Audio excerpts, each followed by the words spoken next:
حضرت صادق آل محمد امام جعفر صادق علیہ السلام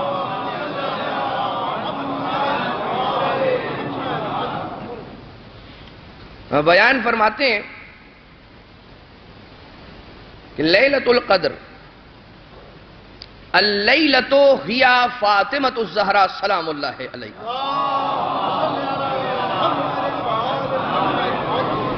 فرماتے ہیں کہ لیلۃ القدر جو عربی ادب سے کچھ انسیت رکھتے ہیں یا شوق رکھتے ہیں، وہ اس بات کو، اس جملے کو سمجھیں گے، مضاف اور مضاف الیہ ہے لیلۃ القدر، جس کا ترجمہ بنتا ہے قدر کی رات۔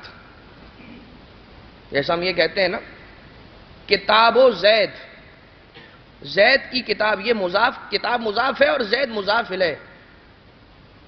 کتاب ہے کس کی؟ زید کی، زید کی کتاب، کتاب و زیدن۔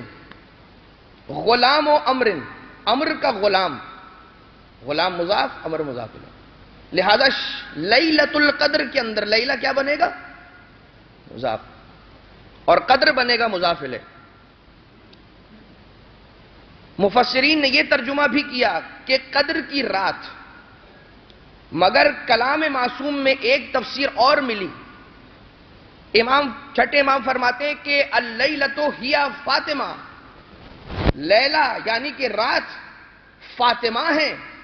لیلۃ القدر سے یہاں پر جو لفظ لیلہ ہے، جس کے معنی عمومی ڈکشنری کے اندر لغوی معنی رات کے کیے جاتے ہیں، یہاں پر تفسیر یہ ہے لیلہ کی کہ اس لیلہ سے مراد، اس رات سے مراد جناب فاطمہ زہرا کی ذات ہے۔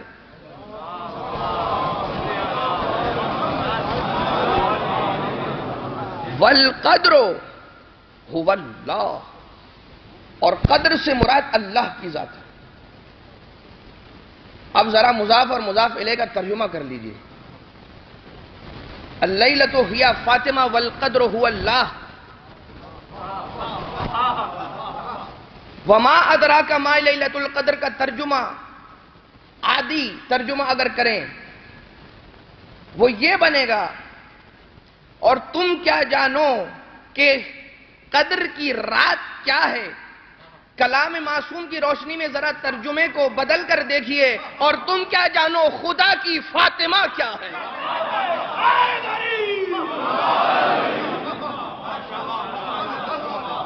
فما ادراک ما لیلۃ القدر۔ اور یہی وجہ ہے کہ علماء کرام نے اب کچھ ایسی کتابیں لکھی ہیں سیرت سیدہ پر سلام، کہ اس کا عنوان یہ لکھا وما ادراک ما فاطمہ، اور تم کیا جانو کہ فاطمہ کیا ہے؟